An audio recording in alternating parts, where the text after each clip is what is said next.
Taxi இவங்கெல்லாம் ஓனரோ இல்லாட்டி டிரைவரோ எல்லாருமே வயிற்று பொழப்புக்கே திண்டாட்டம். அது எதுக்கு காரணம்னா, இன்றைக்கி அவங்க பெரிய கம்பெனி, அவங்க வந்து இன்றைக்கி வந்து குறைஞ்ச ரேட்டு போட்டு ஓட்டுவாங்க.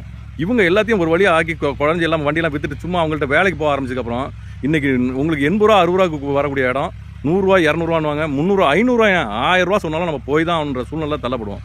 அதனால் தயவுசெய்து புக் பண்ணி போகிறத விட்டுட்டு கால் பண்ணி நம்ம மக்கள் உங்கள் பக்கத்து வீடு அக்கத்து வீட்டில் வண்டி வச்சுருப்பாங்களே அவங்ககிட்ட அவங்கள கூட்டு போங்க, சேஃபாகவும் வீட்டுக்கு வந்து சேருவீங்க. இதான் எனக்கு பெஸ்ட்டாக தோணுது. 80 ரூபா 90 ரூபா இருந்தால் மொத்தமாக 100 ரூபாக்குள்ள எனக்கு முடிஞ்சிருக்கு. எப்படிங்க நாங்கள் ஆட்டோவில் வரதுன்னு கேட்குறாங்க. அப்போ இந்த ஆட்டோவை நாங்கள் எடுத்துவிட்டு நாங்கள் பொழப்பு பார்த்துக்கிட்டு நாங்கள் என்னங்க பண்ணிட்டு இருக்கிறது? கடைசியில் இந்த ஆட்டோ விற்றுவிட்டு நாங்கள் எல்லாம் குடும்பத்தோட ரோட்டுக்கு தான் வரணும். ஈஸியாக சொல்லிட்டாங்க, எங்களுக்கு ஈஸியாக இருக்குதுன்னு. இதே அவங்க வேலை செய்கிற இடத்துக்கு போய் அவங்க வேலை செய்கிற இடத்துல அவங்களுக்கு 5000 சம்பளம், இப்போ இந்திக்காரன் வந்துட்டான், அவனுக்கு 10,000 சம்பளம் சொல்லி வேலைக்கு சேர்த்தனா இவங்க சும்மா இருப்பாங்களா?